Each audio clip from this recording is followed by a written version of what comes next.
शादी को अभी बस 3 महीने ही हुए थे। एक दिन कमरे से अचानक तेज आवाजें आने लगी। बीवी गुस्से में चिल्लाने लगी। मैंने अपनी चांदी की चूड़ी टेबल पर रखी थी। इस कमरे में तुम और मैं ही थे और कोई नहीं आया। मुझे पूरा यकीन है इसे तुम्हारी मां ने ही उठाया है।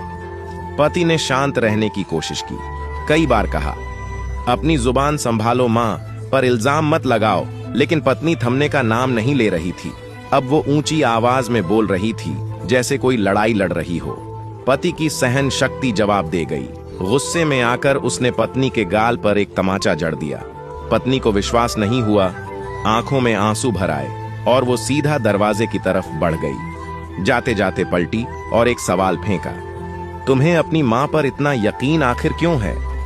पति ने दरवाजे के पास खड़ी पत्नी की तरफ देखा और धीमी स्वर में बोल, जब मैं 6 साल का था पिताजी हमें छोड़कर चले गए थे।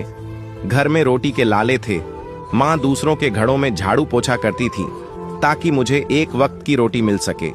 हर दिन वो एक थाली में मुझे खाना देती थी और खुद एक खाली डिब्बे को ढक कर रख देती थी और कहती, इसमें मेरी रोटियां हैं, तू खा ले बेटा। मैं भी अपनी आधी रोटी बचाकर कह देता, मां मेरा पेट भर गया, और मां उस बची हुई रोटी से अपना पेट भरती थी।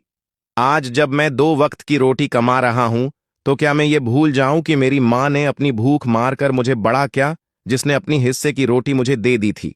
क्या वही मां अब बुढ़ापे में एक चूड़ी के लिए लालची हो जाएगी? क्या वो अब इस उम्र में चोरी करेगी? ये सोच भी नहीं सकता। ये शब्द दरवाजे के पीछे खड़ी मां भी सुन रही थी। उसकी आंखों से आंसू बहने लगे, मगर वो आंसू गर्व और संतोष के थे। मां के लिए एक लायक जरूर करे।